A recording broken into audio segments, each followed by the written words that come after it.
Bon, je vais voir maintenant le cercle sécant, des cercles sécants, des différents diamètres, hein, pourquoi pas. Voilà. En partant de la position relative de deux cercles tangents extérieurement. Donc là, on a deux cercles tangents extérieurement, dont la relation, euh, pour montrer leur position, hein, pour bien distinguer leur position, ben, on avait O1, O2 égale R1 plus R2. Bon, maintenant, je vais reconstruire deux cercles sécants, un grand et un petit. Voilà. Donc le cercle provenait d'ici, il était disjoint au départ, puis séquent, et maintenant euh, il devient séquent. Voilà, la séquente ici, on a deux points de séquente. Chaque fois qu'il va rentrer, on aura deux points de séquente jusqu'à certaines positions, je vous expliquerai par après. Donc ici, supposons qu'on a toujours deux points de séquente, donc on a un point de tangente, puis deux points de séquente. Bien sûr, on positionne un axe entre les deux centres, au 1, voilà, le centre ici du cercle là, on a le cercle C1, le centre c'est placé en O1 et le cercle C2, son centre est placé en O2. Et voici la distance O1, O2.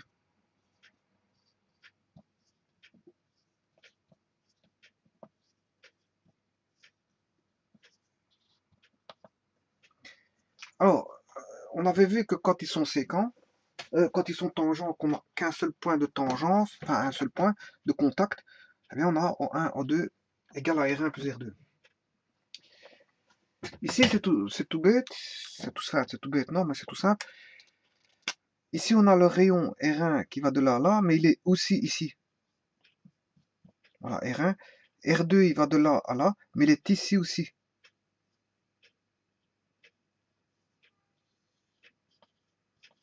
Voilà. Et donc là, on a la distance O1, O2. Donc on voit bien, on a une espèce de triangle, et dans le triangle, on sait bien qu'on a l'inégalité triangulaire, c'est-à-dire que le plus grand côté est toujours plus petit que la somme des deux petits côtés.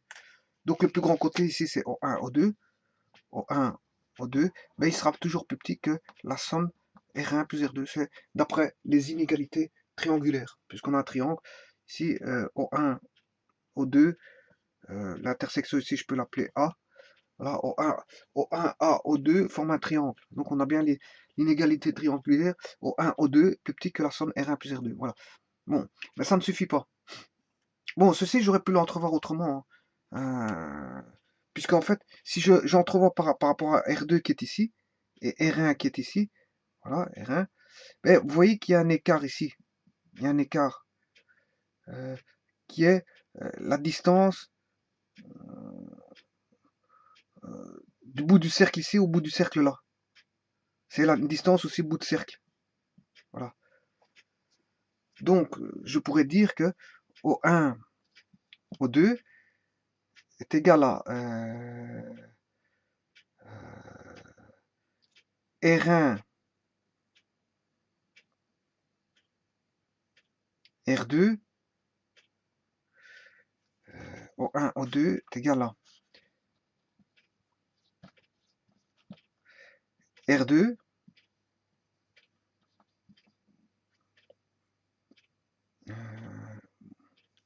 si je fais R2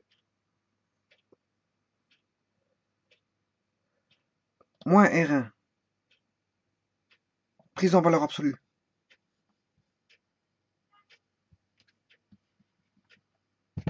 Si je fais R2 moins R1, ben j'ai l'écart ici.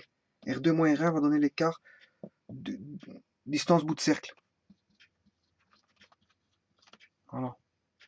Bon, on prend en valeur absolue parce qu'on ne sait pas qui est le plus grand des cercles. Si je fais R1 moins R2 et que le cercle R1 est plus grand que le cercle R2, ce sera positif.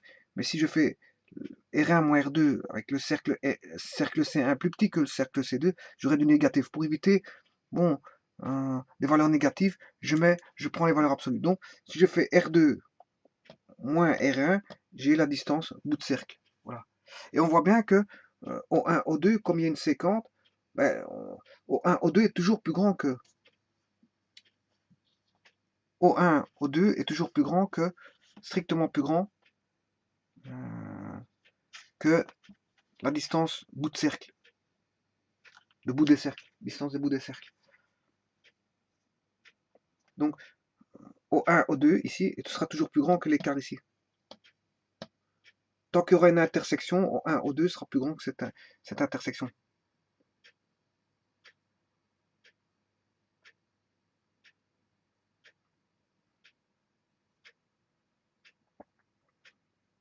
Donc, tant que j'aurai deux points de contact, on aura, c'est-à-dire une séquente.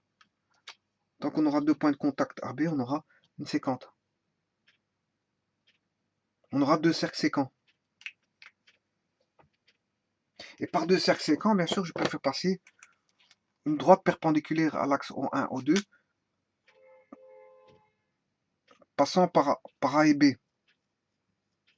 Voilà, je peux tracer une droite qui passe par les deux points de séquence, les deux points d'intersection, par les deux points d'intersection.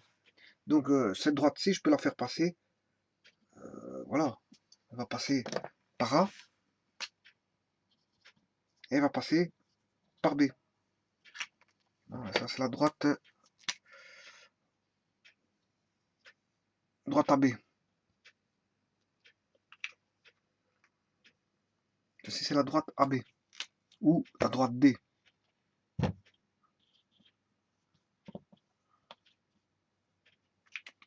Voilà, donc la relation, on pourrait écrire la relation, mais elle est là. O1, O2 est une double inégalité, de telle manière qu'on a ceci.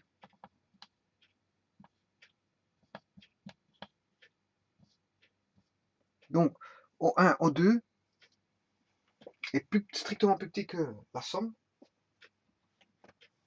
Strictement plus petit que la somme, mais strictement plus grand que la distance bout de cercle qui est R1 moins R2. Et ça, quand on a la position relative de deux cercles séquents est donnée par ceci, par une double inégalité.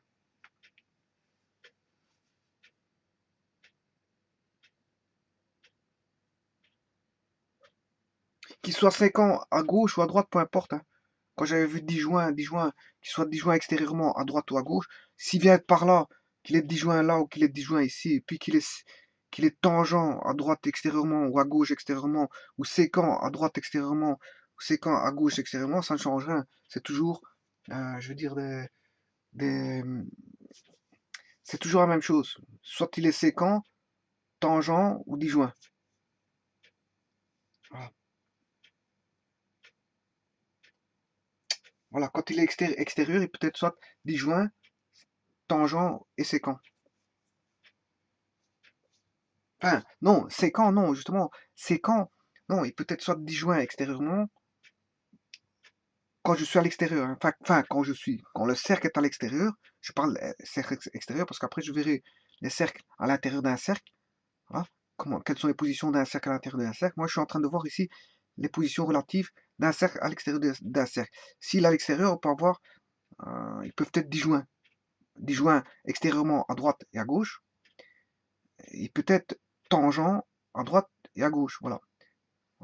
Et s'il n'est pas extérieur, c'est qu'il est à moitié intérieur, à moitié extérieur, enfin une partie extérieure, une partie intérieure. Et là, à ce moment, c'est séquent. Il ne sera ni extérieur ni intérieur. Il est séquent. Il y a une partie extérieure, une partie intérieure. Une partie à l'extérieur du cercle là, une partie à l'intérieur du cercle ici. Donc on peut dire que là, on ne peut pas parler d'extérieur ou d'intérieur parce qu'il y a une partie extérieure, une partie intérieure. Donc là, quand c'est comme ça, c'est séquent. Il y aura deux points d'intersection. Merci.